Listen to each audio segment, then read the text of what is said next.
It's time for the Gettin Outdoors podcast, Town Country United Bank Lake Millis Ferry Weekend Hunting and Fishing Report. A weekly update on water conditions, ramp events, generating schedule, what's biting, and seasonal hunting information with outdoor reporters Joe Allen Dunn, Kevin Sims, and Shane Jones. This weekly hunting and fishing report is brought to you by the good folks at Town Country United Bank in Camden, Alabama, serving their customers for over 40 years. Town Country United Bank's highest priority is satisfied customers. Now, here's your weekend Lake Millis Ferry hunting and fishing report. All right, Big Daddy, here we go.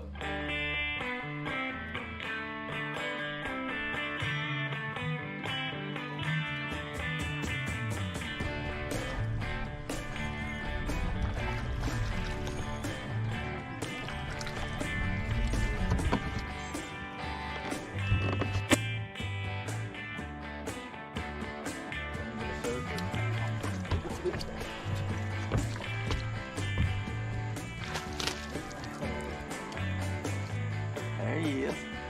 Team Bigfoot, baby.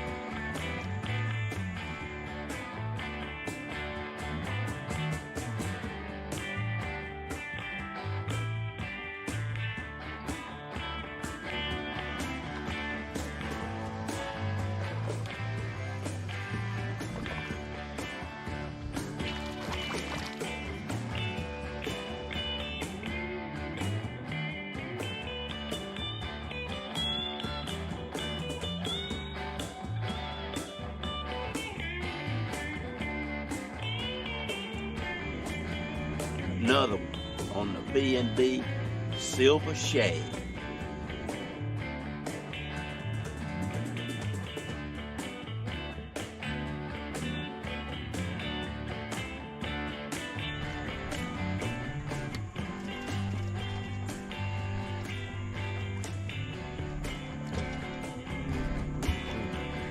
Team Bigfoot in the house.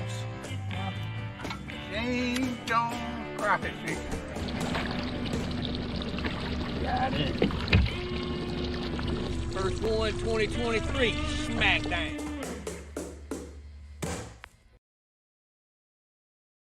Good afternoon, everybody. Welcome to the Town Country United Bank Gettin Outdoors podcast 214 hunting and fishing report for the weekend of April the 21st through April the 23rd, 2023 with my outdoor reporters Kevin Sims, Joe Allen Dunn, and our special guest today, Mr. Scott Mitchell. Scott, appreciate you coming in here with us today, man. Appreciate y'all having me, Big Daddy. We're gonna milk his brain because he's been catching some big old slabs this week on Lake Millis Ferry, Joe Allen. We did the podcast today with my friend Daniel Baumgartner with WMS Wildlife Management Solutions in Utah, Alabama. And he goes over all his blends and mixes for the spring planting. And I tell you, it is a great wealth of information. If you are planning on planting some summer and spring plots, you need to listen to Daniel. And also, I hooked up with Lyle Gilbert, Houndstooth Game Calls. And Lyle, I know y'all ain't heard the podcast, but I'm going to go ahead and tell you, you need to listen to Lyle's mid-season report because he gives you turkey hunters some advice. If you have given up on turkey hunting, you need to listen to what Lyle's got to say on the podcast today because I'm telling you, he knows something about turkey hunting. And he says you turkey hunters are hunting too fast in the woods right now, Joe Allen. Well, I know that. I mean, back in the day when I could hunt or hunted or had the will and want to get up out of the bed and go and had Bubba watching the store, I'd hunt till 12 o'clock, sometimes 1 o'clock. Yeah. And would kill a turkey at 11 or 12 and 1 o'clock. Well, he says that right now, with the leaves on the trees and the way it is now, the lull, it's a mid-season lull, but you just got to be patient and wait and sit there. Instead of sitting there 30 minutes, you might have to sit there 2 hours. And that makes a whole lot of sense. What's up, Big Bama Brian? He did good this weekend in the Alabama Catfish Series, Kevin, up there in Selma. He was second place and had the big fish. Travis Lee, how you doing? The Reeling Rednecks, good to see y'all on here tonight. Old Joel Smith is tuned in. I ain't seen Joel since we met up with him in Pine Barren Creek last year, Joel. Yep. He's retired now, so he can do what he wants to do. Yeah. Hey, y'all, if you're coming to Lake Miller's Ferry, that four-way stop outside of Camden is closed. If you're coming from Linden, Demopolis, Marion, that way, down from Highway 5, you're going to have to turn at 221. And if you pull in a boat or if you are just in a regular vehicle, you can turn left right there at McDonald's and come out to Camden by the Camden Methodist Church. But if you're in a big truck or pulling a big camper, you're going to have to go all the way down 221 and turn left on 41 and come right through downtown Camden. The four-way stop is closed. It's going to be closed now till for at least 60 days. So heads up if you come into Camden for that. Wayne Edgeworth's up there on Lake Mitchell. He said he caught 44 crappie and brought home the limit today. And I know what he's doing. He's doing that long line trolling. You ever do that, Scott? I have just a couple of times. I used a spider rig and push out the front, but I have been long line trolling a couple of times. Well, he's kept Wayne. He done left us. He's up there catching the heck out of them on Lake Mitchell. Good to hear from you, Wayne. Mark Boland's tuned in. He went today. He had a good day today. Also, he sent me the temperatures and all. We'll get to that in a minute, but let's see what I got. I do want to mention this, and Kevin, you'll appreciate this. Bass had their classic at Knoxville a couple of weeks ago, and they reported this week it had a $35 million economic impact on Knoxville, Tennessee. That's pretty strong right there, son. That's how strong bass fishing is right now. And our girl Laura was right in the middle of it. I ain't heard from her since then. She might still be asleep. But that is why all these towns like Demopolis, Selma, and Camden, and I'm telling you, if you got water close to your town, you need to take advantage of it. It darn sure will create some revenue for you, no doubt about it. Also, I want to remind everybody listening, CT Ward Power Sport on, let's see, it'll be April the 29th. That's Saturday. He is going to have from 10 to 2 an open house. He's going to cook. I understand the camp chefs, Joe Allen and Todd, could possibly be there cooking and signing autographs. Anything to that, Joe Allen? Yeah, one of us will be there. It may not be Todd, but I'll be there. Getting him off that UPS truck is pretty hard to do now. Well, he don't need to be on that UPS truck on Saturday. But anyway, yeah. Shane Jones is going to be there upgrading your Garmin Live Scopes if you need them upgraded. And he's going to have the way to upgrade your Humminbirds also. So if you have not updated your electronics on April 29th, come to CT Ward Power Sports, and it's going to be a big day that day.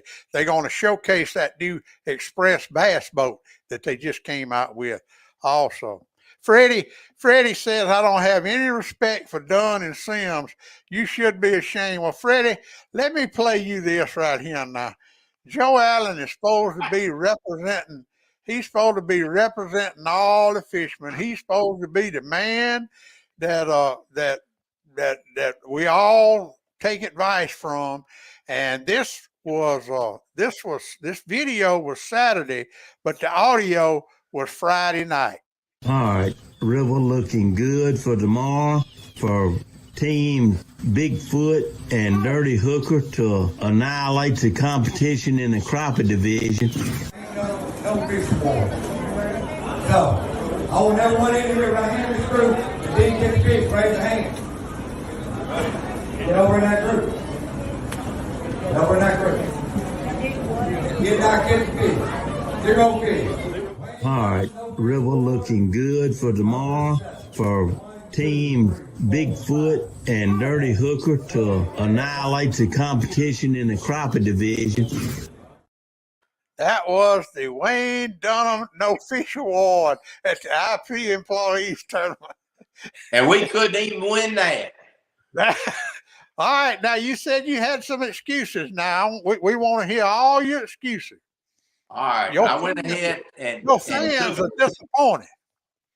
I took the liberty to write this down today to go ahead and be sure everybody understood exactly what happened and why it got that way. Because my list is why I didn't catch a fish.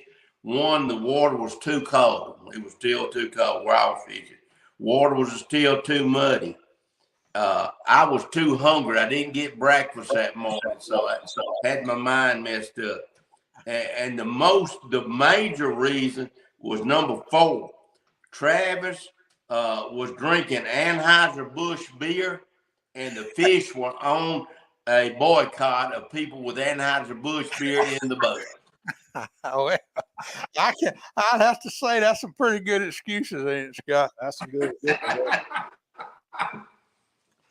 All right, let's get into advise all fishermen, don't put no Anheuser-Busch beer in your boat right now. Well, I tell you what, they took a dive this week. Ain't no doubt about that. All right, let's go to the Town Country United Bank Hunting and Fishing Report. We missed Shane today. He had to go on a live scope trip, but we got Scott in here, and that might be better than Shane today because Scott's been on Miller's Ferry all week.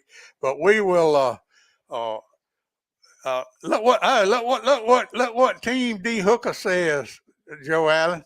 He said he likes that new name. It fits. All right, let's start off with the Powerhouse, Miller's Ferry Powerhouse, Jones Bluff Powerhouse. At Miller's Ferry, they're running 2 units from 5 a.m. to 3 p.m. and from 3 p.m. to 8 p.m., 3 units, and from 8 to 9, 1 unit. At Jones Bluff, from 6 a.m. to 4 p.m., 3 units, and from 4 p.m. to 10 p.m., 4 units. The river temperatures today in the river was 66 to 68 degrees, and in the slough, 70 to 72, and I did hear about some 73-degree water. So that water's still pretty cool, guys. Yeah, it's a cool night. All right, we'll start off with the catfish. I got some great pictures this week. I'll just highlight some of them. Jolly and Maxwell down there in Miller's Ferry, they caught that river rising, caught some on limb lines, had a good mess of fish. The Alabama Catfish Series was Travis Hudson's on here. You missed the best part. We wanted to know why Joe Allen didn't catch no fish, and Travis caught 10 that weighed 16 pounds. Travis caught them all. Yeah. All right. The Alabama Catfish Series up at Selma last Saturday. Michael and Amy Hilliard won it with 58.8 total pounds. Their big fish was 24.6. Brian Taylor and Chris Sales had 55.2, and they had the big fish at 27.6. And old Bama Brian, he was proud, Kevin. He was proud of that. And I'll tell you somebody that caught some fish. You see all them fish John and Jessica Farmer caught down there and around Andalusia, wherever they at down there in South Alabama. They had some dang good fish. That yellow cat just flathead. It really was. It was some great fish. And John Gibson caught a 38-pound yellow cat behind the Powerhouse. And Joe Allen, I want to hear, you had a tough weekend because you went Sunday and you was gonna go back to your roots. Tell us that story. Yeah, when I got home Saturday, and it started raining, we were standing there and we got there with cameras in the backyard. He had a rain jacket on and standing out there by the riverbank. He done caught some yellow cat and had one break off and had one he couldn't dip. And I said, darn, I should have been fishing here. Anyway, the yellow cat's on. Then Sunday I got out there and threw out, and I had a big one on. And the drag hung on me, and he pulled off. No, he didn't pull off. He broke off. That wasn't on the list. But out of paper, Kevin. But you know, there's certain times of year that bank fishing is good, and we've always done good in front of the house on those big yellows, and they running right now for some reason. That hole on that tree right Yeah. there. Real deep hole.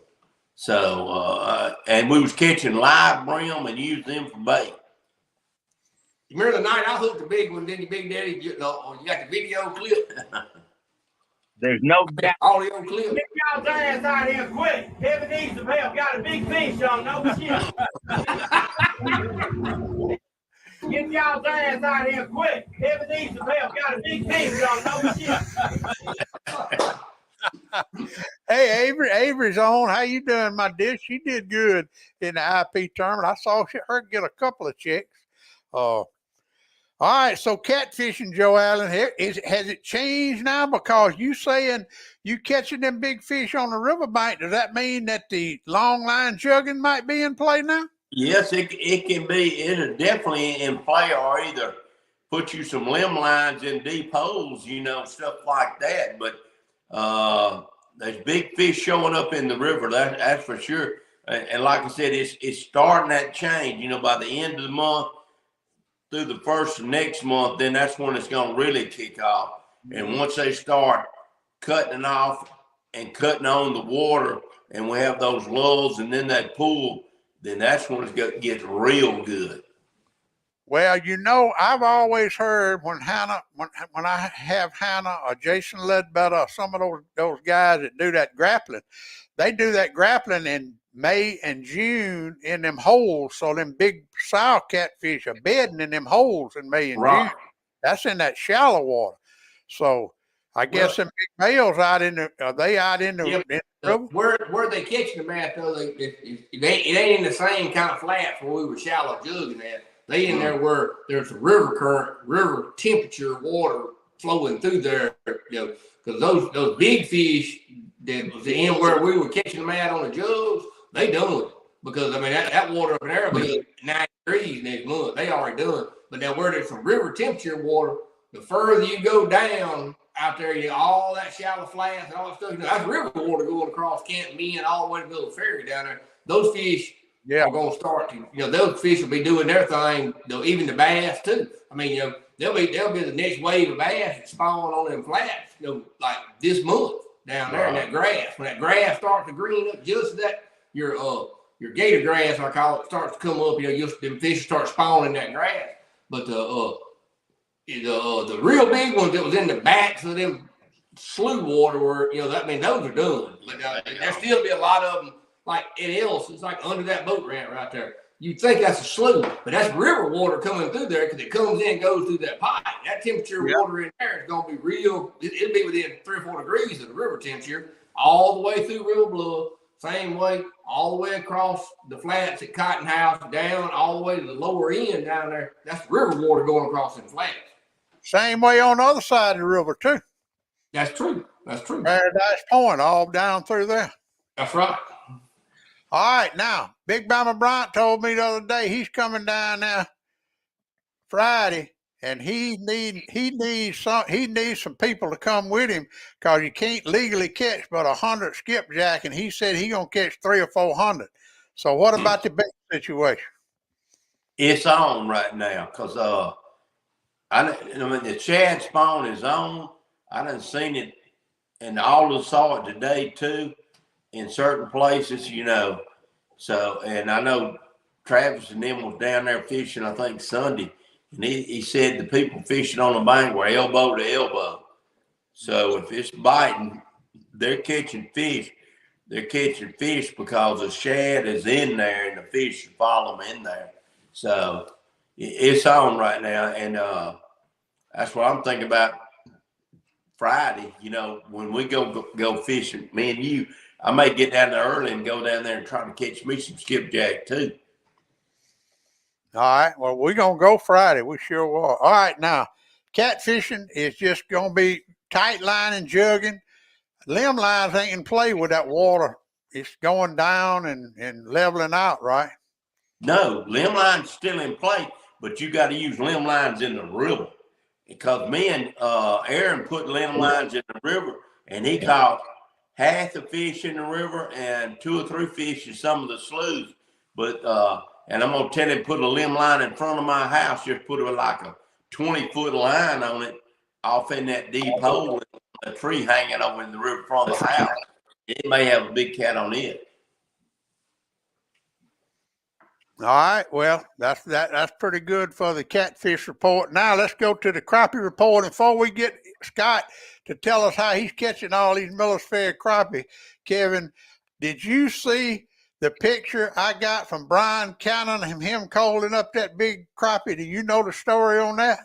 I do not know the story on it. I have not talked to Brian, but if Brian caught a crappie somewhere, it's because somebody told him where to go. Well, that's what I asked him. Did you tell him where to go? Yeah, Brian was, he was a pretty fire bass fisherman, and then Greg Hackney, that's his twin brother, and he started doing well, so Brian kind of got out. And but now crappie fishing, I ain't never known Brian to crappie fish, so he caught a crappie. Somebody showed him where they was at. Are you somebody? You think somebody might have given him that crappie? Could possibly could have. All right. Well, we got to congratulate Travis Hudson. Him and his family won the big crappie division that Joe Allen said. All right. River looking good for tomorrow for Team Bigfoot and Dirty Hooker to annihilate the competition in the crappie division. That didn't work out for Joe Allen because well, now in all fairness, you got to remember Travis has been following a pro for a long, long time. You know, he's got a good mentor to tell him where to go, and I don't have one. Well, I think you are a lot of people's mentor, Joe Allen, and used to be. So I ain't taking that. I think Joe Allen's kind of dragging a good man down at this point. We don't He's gonna have to put a dead gum apron on and be the top chef. But anyhow, did you see where old Brett with B&B Wheelers jigs? He hooked him up a 3-pound crappie this week up there on the Warrior River. And Jimmy Hugan, do you know Jimmy? Yeah. He tore him up with them Delta jigs that Jason's making. And now Scott, down there in the Delta, him and that's where you from, isn't it? That's right. Him and old Dip McMillan and all them, they seem like every time they go fishing, no matter what the water is, they catch them down. There's a lot of fish down there on the Delta. What's the difference in the Delta and up here? Just the number of fish, Big Daddy. They got a lot more fish down there, but the size don't compare. Mm-hmm. So if you want to catch a big fish, this is a place to go. But if you want to catch numbers of fish, the Delta is definitely a lot better, in my opinion, than up here. Yeah, well, that's what I tell you what. When I see Dip, he'll go sometimes and just be back by done and have a dead gum limit. Well, that's right. I mean, you could look Eric Cagle's guiding service. He'll be off the water by 10:30. Same with way 60 up there. fish. Mm-hmm. It's just different bodies of water, fish different. So you're saying this lake right here is more of a big fish lake than it is a number lake. Well, you see the different species. We got predominantly white crappie up here on Miller's Ferry. We do got some blacks too, but down on the Delta, it's predominantly black fish, and anywhere it just seems that numbers are better on the black crappie versus the white. Well, tell us about Miller's Ferry. Now, you have been here. You on spring break with your boys? Yeah, I took vacations. Anytime the boys want to come up here and fish on spring break, I'm more than happy to oblige them. But they haven't let me get the pole in my hands a whole lot this week. I've been running the trolling motor, and they both been up front catching fish, and I've just had to sit back and watch. Now, them boys, that's some good fish. Now, tell us if you come into Miller's Ferry this weekend, what would you do to catch fish like that right there? I think everything's in play, Big Daddy. I've been catching these fish here predominantly out in deeper water, and they're still full of eggs. So that's telling me there's still some females up on the bank laying eggs. Mm-hmm. So I think the fish are still scattered. So whatever your technique is, I think it'll come into play this weekend. Like the river looks really good. But most of these fish are in 12, 15 foot of water, roaming or standing timber or brush piles. We're catching them a little bit everywhere. The bigger fish, you better get that first presentation down right on them, because as these boys will tell you here, if you pitch on them the wrong way and spook them, they don't bite no more. Mm-hmm. So these bigger fish here, just make sure you line your boat up, boat control, and get that jig presented to them right the first time, and usually they'll bite. Hand-eye foot coordination. That's all You got it to is. have it. You got can't to have get it. that, but time on the water. I tried to let Landon, the oldest, he wanted to run the trolling motor. Oh, that's easy. You could do it. But as he turned out, it wasn't so easy. So he put me back on the trolling motor. We went back to catching fish. And I will tell everybody, Scott Mitchell is the reason I took that $2,400 trolling motor off and put that $1,200 trolling motor on my boat. It's all about setup, Big Daddy, I believe. And if you're going to fish with the best, I think you got to fish the way they fish. So. Yeah. And that's a good foot control trolling motor that's putting your live scope transducer on the shaft of that trolling motor with a perspective mount. That changed up for me a whole lot, taking it off and moving it out a little bit with that perspective mount.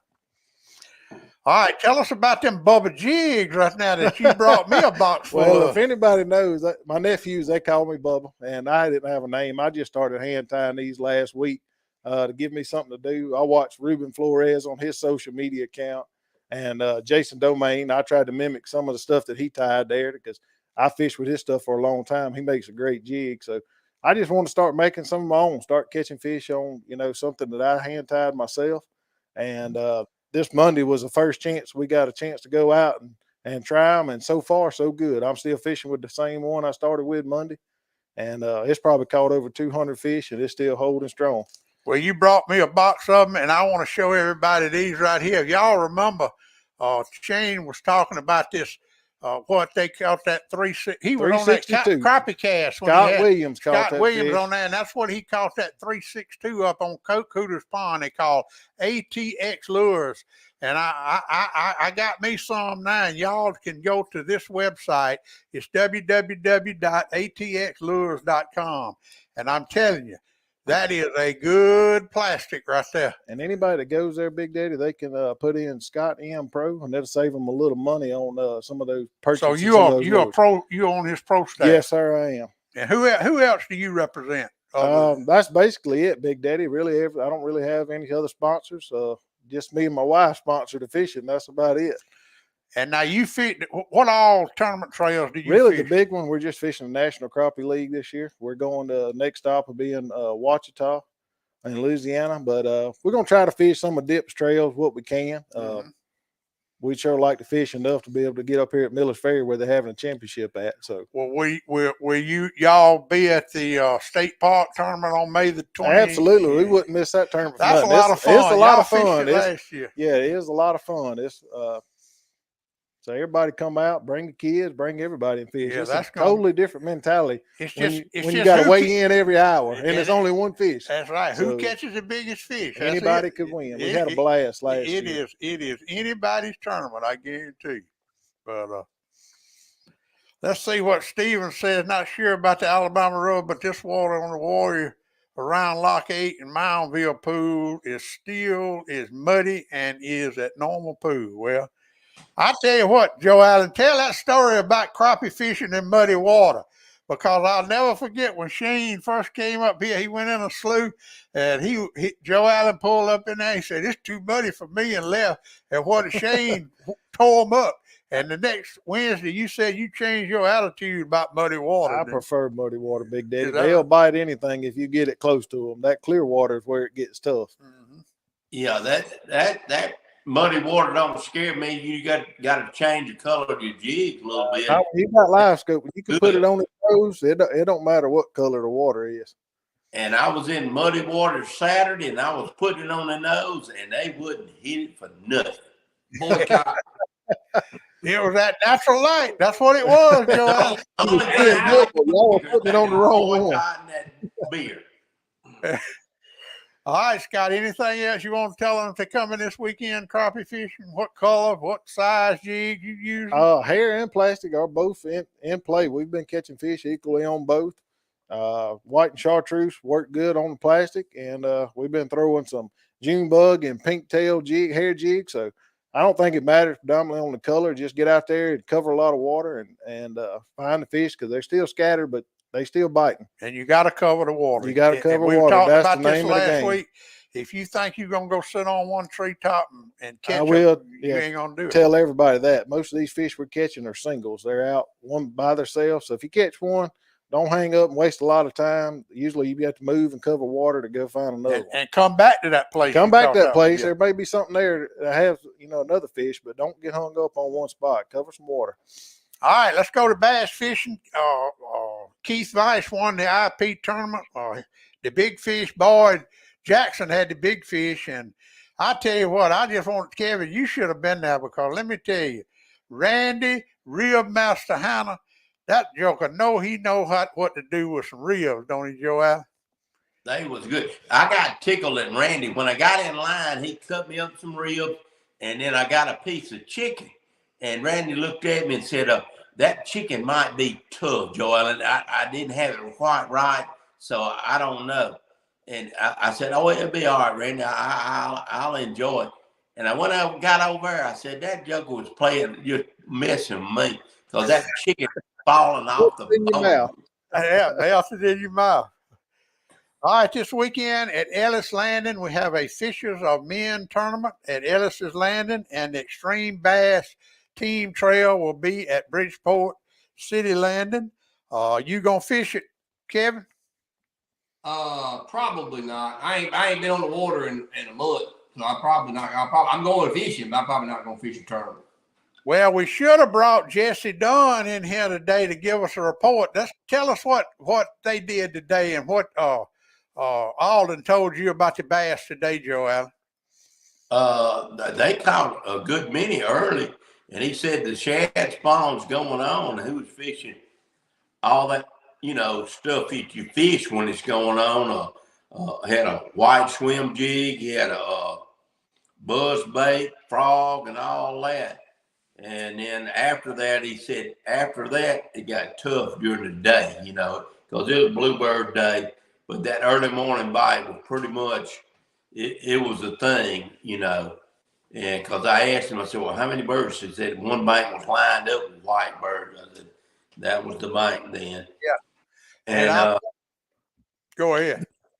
They did. I think he ended up with he had 10 good bites, and he had 7 good keepers that he had. So he had a good morning.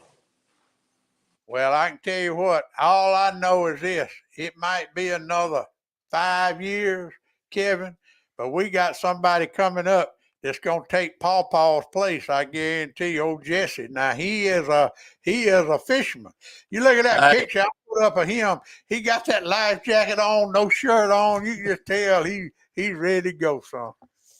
How old is he? 4 years old? That me and you, he wants us to come pick him up at least once a week. Let's go out and eat. We need to get him Friday.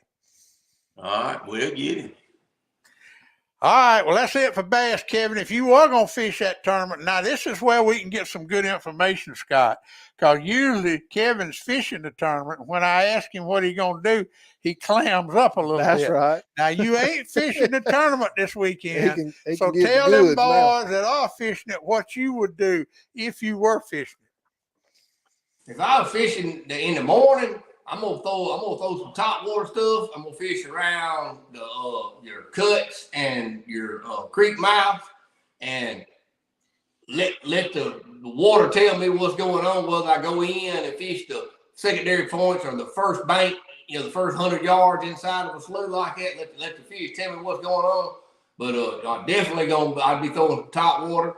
I'm gonna the shad spawn, if I'm going up river and I already got a plan, I'm going to ABC up here and I see birds, I'm gonna pull over and fish, Hunt the white bird. And I've been keeping up with this little thing here. I think I got it figured out. I'm not gonna say till I do, but about the shad, predicting the shad spawn, because what we're on the tail end of this one, it's gonna probably played out by the weekend, and it'll be the next go round. Whenever the next shad spawn is going to be the big one, it won't be so isolated. It'll be like 3/4 of the sloughs will have one, But I've been working on this a little bit last year or so. But you're gonna have spinner baits in play, crankbait, square bill. If square bill is like it's a big deal, that's a bait bait. You get up there on the river bank around some of the same banks that you're gonna flip after the sun comes up, throw that square bill parallel with that sawgrass, or either some of your overhanging banks where you got a little shade. Throw that square bill down through there, 45 or less, kind of have a parallel it like that, get some big feeding sows that's already done their business, and if you go on down on the lower end, because that's where I want to go fish at, on the flats down there, some of your real shallow islands, I think if I went Saturday morning, that's where I'd start. I'd go out there and I'd be in 2 foot of water, way off the river on some of the flats on the lower end down there where the grass beds are just starting to get going. That if the core leaves the damn water alone, because they bottom it out one more time, it's gonna mess that bite up. Because once they bottom it out 2 or 3 times, them fish leave. Whether they did it or not, they're gonna pull out. The spinnerbait swim jig, the swim jig it'll play all through the summer. It just won't last all day. It'll be in a morning bite, or a chest ball bite. But I think we're gonna see some big bags Saturday. I really do. It's been kind of slow. The people I've talked to and stuff, that it's the spots probably. It's probably time, for them to spawn, and then like I ain't heard nobody that really went on and whacked a big sack of them yet, but it should be some of that going to go on, and the ones that did, if you catch the current right and all that, get on the right spot. It's such a timing issue, all your cuts and stuff. I mean, I done pulled up at the log jam, that everybody that owns the boat goes and fishes at, boat pull off and pull in there and be there 10 minutes and bang, 10 casts, and you got that 20 pounds. It's just, you don't never know about that spot. It's a timing issue. And that'll start mid-May really, and then go on through the summer, angles and timing. That's what fishing points and cuts are. Sometimes you see a boat fishing that one angle, and that might not be the way I catch him, and he leaves, and I pull in there and I throw across a different angle with my crankbait or shaky head, and I'll catch him. And it's angles and timing. It's a little bit of luck involved in there, in that timing issue. You see it every day. You watching pros like that, and they really pay attention to that feeding table and all, and try to be in their most productive areas during the most productive time of the day, according to the moon phase or your solar phase. Most of them go by the moon. And to me, I don't really know. The solar phase is nearby dead opposite of the moon phase. So I can't say one's any better than the other, but I know that the moon's a big deal. I don't like the moon to be up during the daytime. I don't like it. I don't have nearby as good a look with aggressive fish. You got to really hit them in the head. But if you fishing at 8 o'clock and the moon still ain't set, it's just not a good deal. All right, y'all. The pond fishing is wide open. Of the brim bedding now, Scott. Anybody know? Is it too early? Well, I wasn't been down there, Big Daddy. It's been out in the woods. It's on the fall now, so I'm hoping by the weekend I can get down there and fish for the first time always heard since January. that y'all got the biggest brim in Alabama down there. We got some fine bull brim down there. Usually about the 1st of May, but like I said, everybody's been out in the woods limb lining right now, but the water's on the way down, and hopefully by about Sunday, maybe we might be able to fish down there. Well, Shane told me he's got one spotted up here on Miller's Ferry. We're gonna go when I just don't know the timeline when to go after them. First full moon in May is when it starts. Okay. And I do want to tell everybody the Dallas County Public Lake is closed. I don't know when they're gonna open it up. They're working on it, doing some upgrading, and they have hired do have a manager, but they I don't know when they go open up. As soon as I find out, I'll let you know. All right, let's talk about turkeys for a minute. I think this week was the old folks turkey hunt. Mr. Frank Jordan got him two, and Mr. Raymond Gorham, 87 years old, got him one. And the first turkey too, Tilden Monteith got his first turkey. And you can hear what Lyle told me in the podcast today. He says that we're in a lull and y'all are hunting turkeys too fast right now. You got to slow down. And that makes a lot of sense. There's no doubt. You got to, like my Uncle Raph told me, you got to sit there and wait on it. If he answers you that morning in one spot, he's coming back sometime that day. Well, I tell you what, I ain't no turkey hunter, but I have seen a lot of turkey hunters, and a lot of them like to wait to, they move the season up. They like to wait later in the season. They ain't scared of them snakes and bugs and leaves on the tree. They said that's when the turkeys are doing their thing because the hens are nesting and they looking for a hen. That's right. So that makes sense. All right. I got 2 rodeo men in here. Scott's boys in rodeo, and Kevin, y'all, what'd you do? You ain't been here in 2 weeks, Kevin. You've been rodeoing. Tell us what's going on. Well, let's see. We went to UT Martin last weekend, and had some pretty great horses. Brody had a pretty rough weekend. There was some really high scores on some really good horses. Excellent facility. It was a really nice place. Week before that, we was in Monticello, Arkansas, and the arena was about 6 inches deep in water the whole weekend, and everything from 30 miles in every direction was the same way. And Brody had one good ride and missed his mark out, and then the next night he blew out his rigging, and he blew out his rigging the second night in UT Martin. I mean, just hand pop, you hear it, and shot out the back. Well, we took a shim out yesterday at practice, and he covered the horse, but he said, it's different when you pull it down on his machine and then when you pull it down on the horse, and as far as the feel.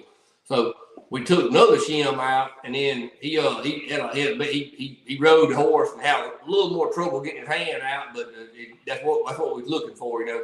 And he rode 2 practice horses yesterday and made good markouts on both horses and covered both horses. So that we're going to Jemison to a PCA rodeo. Brody's bought a rookie card trying to get rookie of the year in the PCA. So we're going up there. He texted me today. He called in for Friday. Friday night he called in. Good. Scott, your son's riding. What is he riding? High school? What's he doing? High school, Mississippi High School. He just got done riding in Liberty, Mississippi. It's about 4 hours from the house. It's a pretty good ride. This Saturday we got to go to Gulfport. And I think 2 weekends is a state. We'll be in Hattiesburg for the state finals or whatever.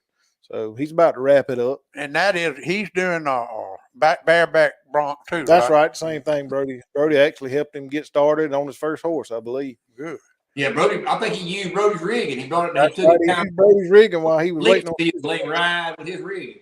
That's right. I'll tell you this, Scott, too. You look into it. The high school points count in the junior. It's through Little Britches. I think, but anyway, that's how Brody got qualified to go to Las Vegas. And all your points you make in the high school, you can buy your card and you qualify to go to Las Vegas. That's how Brody went to Las Vegas. We'll look into that. Yeah, it's an awesome trip. It's the same weekend as the NFR, same weekend as Cowboy Christmas. Probably me and Denise had probably the most fun we ever had anywhere. We was out there last year. We went out there and seen George Strait whenever the finals was going on in Las Vegas. So we were out there. We didn't make it to the rodeo, but we were out there. Yeah, Brody. I bought Brody a ticket to go to the NFR. I didn't buy them in advance. It was very, very expensive buying. They were expensive. That's what we were looking at. We want to go, but they high. If you want to go to the NFR, you need to buy your tickets on the day before. And the night, I think the third night is eliminator pen, and then the 7th night or either 8th night, that's the other night where they put the eliminator horses out there to separate the big boys from the ones that want to be big boys. But if I was going to pay the ticket, I'd get me third night. That's they ain't beat up yet. 10 nights in a row, it takes a toll on their body. It's rough. Yeah. All right, Joe Allen, Dunn Sports. Have you been there any this week? Yeah, Bubba makes me stay in there now since I lost my fish status. What you got? You need to get rid of. You need to get rid of that turkey stuff, don't you? Yeah, we got a little bit left, but I got some crawfish pots I still got on sale. I got some I got one cooker on sale with a regular pan like you used to cook in, and the stand, everything stainless. It's a good deal on that. It's below most everybody else's cost. And We got, as far as tackle, we got plenty of tackle in. We got, anything and everything. The only thing I ain't got in is my B&B jigs ain't come in, and I don't know what did Mike tell you. Yeah, he said he used up all his stuff, waiting up on some stuff, and got me in line with you. He's getting yours first. I know it. So I got a pile of B&B jigs coming in, a lot of new colors. I mean, some good looking colors. And anyway, we got all that stuff in. Just need people come by and see us. All right, Robert Hudson wants to know if you're going to do the Butler Rodeo, Kevin and Scott. Yes, we will. That's a NSPRA, but we will be doing it. Just we have to ride on permit. We don't have a car. You know what weekend it is, Kevin? I'm not sure. It's coming up. It's when it's hot. I know that it's hot when you go over. That'll be a good joke because the ones we've been going to has been freezing. Yeah. Yeah. The Big Daddy, the diamond bait swim jigs is one we've been waiting on the stock to come in. We had the prototype, we got them back, and Jamie got them in, and he's in the process of getting the packaging and all that. They'll be on the website hopefully by the end of the week, and we got 5. I think he's going to introduce 5 colors this year and probably expand on some of the colors, but they got a V-lock hook in on a heavy hook. And they got the patent diamond head on the front of them. They got a little wobble to them when you pull them. They're gonna be a good time. Good. We got to hook up with Sands and do a podcast when he gets time. Yeah, they start. Cole and them start tomorrow at Lake Murray. First day of the Elite tournament tomorrow, and I sent him a message. He ain't saying he probably practicing. He probably didn't. He ain't seen it yet. He don't look at his phone while he's fishing. But me and Jamie got our confirmation. We're going to Lake Salto, Mexico, March the 4th through the 8th of next year. All right. Y'all take Jamie went this past year and he caught 300 in 4 days and about 50 over 6. Dang. But be careful down there. All right, y'all. Scott, you gonna be here? How long you gonna be here? Probably a couple more days till Friday. We got to go back. He rides the rodeo Saturday, so probably Friday will wrap us up.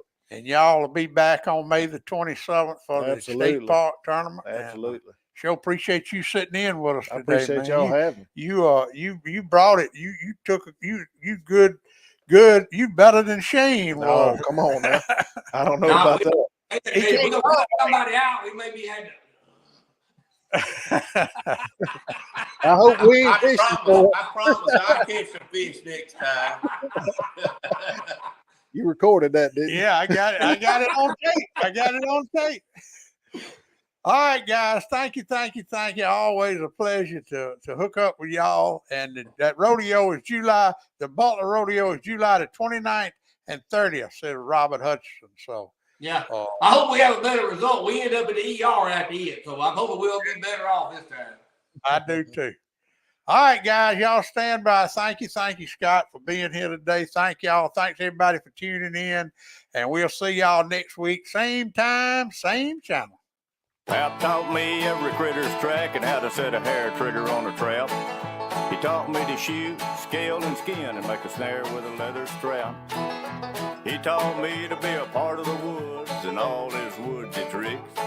Said you gotta walk soft on 2 light feet and try not to break no stick. I thank Daddy for my savvy, how to hunt and how to carry anything that I might need to get a piece of skillet meat. How to walk and how to hide, how to crawl and how to slide, how to sneak, stalk, and climb and do it all on 2 light feet.